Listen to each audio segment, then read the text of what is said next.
नमस्कार, day today news Bharat देख रहे हैं आप। मैं हूं आपके साथ पूनम। हमारा चैनल आपसे वादा करता है कि हम निष्पक्ष तरीके से पत्रकारिता करेंगे। हमारा कोई भी पत्रकार किसी से कोई उपहार या फिर विज्ञापन को स्वीकार नहीं करेगा। समाज के दबे कुचले लोगों की हम आवाज बनेंगे और ऐसे किसी भी व्यक्ति की खबर को हम नहीं चलाएंगे जो कि भोले भाले लोगों को ठगने का काम करते हैं या फिर पाखंड फैलाते हैं। डे टुडे न्यूज भारत आपसे वादा करता है कि हम लोकतंत्र के चौथे स्तंभ को मजबूत करने का प्रयास करेंगे। और अब बात पड़ोसी मुल्क पाकिस्तान की कर लेते हैं, जहां संविधान में ऐसा संशोधन हुआ है जिसने कि लोकतंत्र को ही हिलाकर रख दिया है। पाकिस्तान के संविधान के 27वें संशोधन में कुछ ऐसे प्रस्ताव दिए गए जो कि गैर मामूली तो बिल्कुल भी नहीं है। इस संशोधन में पाकिस्तान के मौजूदा सेना प्रमुख जनरल आसिम मुनीर को सरकार ने फील्ड मार्शल का दर्जा देने का फैसला किया। सबसे खास बात तो यह है कि ये आजीवन रैंक होगी, यानी कि भले ही वे रिटायर हो जाएं लेकिन उनका दर्जा बना रहेगा। इसे कुछ विशेषज्ञ सत्ता और सलामी की डील कह रहे हैं। लोकतंत्र से ज्यादा ताकत उस वर्दी को दी जा रही है जो कि असल में जनता की चुनी हुई सरकार के अधीन होनी चाहिए थी। पाकिस्तान की संघीय कैबिनेट से हरी झंडी मिलने के बाद संसद के ऊपरी सदन यानी कि सीनेट में 27वें संवैधानिक संशोधन का मसौदा पेश हुआ। इसमें फौज से जुड़े हुए संविधान के अनुच्छेद 243 में बदलाव, एक नई संवैधानिक अदालत की स्थापना और हाईकोर्ट के जजों के तबादले से जुड़ी व्यवस्थाओं पर सुझाव शामिल है। यानी कि जो ये संशोधन है वो सेना की भूमिका, अदालतों की संरचना और जजों के अधिकार क्षेत्र से संबंधित बदलावों पर केंद्रित है।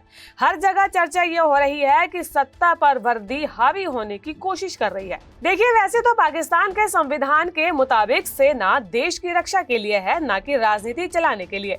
लेकिन पिछले 7 दशकों का इतिहास ये बताता है कि वहां पर वर्दी संसद से हमेशा ऊपर रही है। पाकिस्तान में अब तक 4 बार सीधा सैन्य शासन लगाया जा चुका है। अयूब खान, याह्या खान, जियाउल हक और परवेज मुशर्रफ के दौर में हर बार संविधान को या तो सस्पेंड किया गया या फिर नया संविधान लाया गया। अब जनरल आसिम मुनीर को फील्ड मार्शल बना देने का मतलब है कि सेना प्रमुख को न सिर्फ सेना के अंदर बल्कि राजनीति में भी एक अस्थायी शक्ति केंद्र बना दिया गया है। इस रैंक की खासियत यह है कि ये किसी भी तय अवधि तक सीमित नहीं होती है।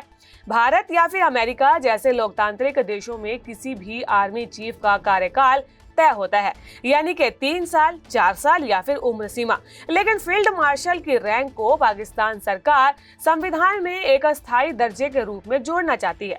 सवाल यह है कि क्या पाकिस्तान का ये कदम सेना को और भी ज्यादा ताकतवर बनाने की कोशिश करता है?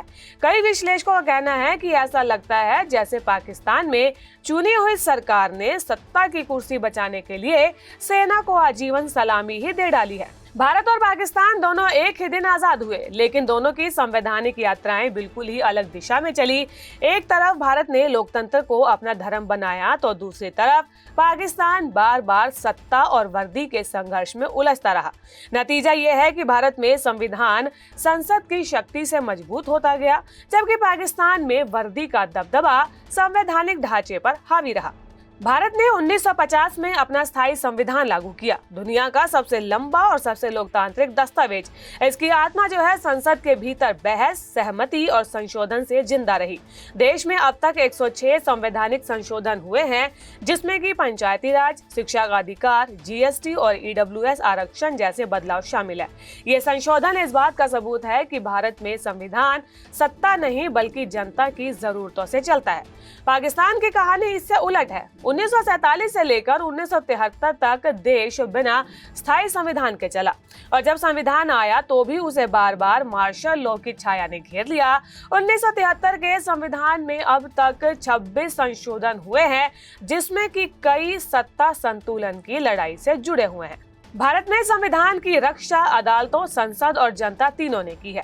सुप्रीम कोर्ट ने बेसिक स्ट्रक्चर सिद्धांत देकर संसद को भी सीमित किया है कि कोई भी संशोधन संविधान की आत्मा को नहीं बदल सकता। इसके उलट पाकिस्तान में न्यायपालिका कई बार राजनीतिक या फिर सैन्य दबाव में झुकी है, चाहे 1958, 1977 या फिर 1999 के तख्तापलट की हो। यही वजह है कि वहां पर संविधान को लगातार रीसेट किया गया, जबकि भारत में इसे रिफॉर्म किया गया। देश और दुनिया से जुड़ी ऐसी ही खबरें आपके लिए लेकर आते रहेंगे। डे टुडे न्यूज भारत को लाइक, शेयर और सब्सक्राइब करना बिल्कुल भी ना भूलें। नमस्कार।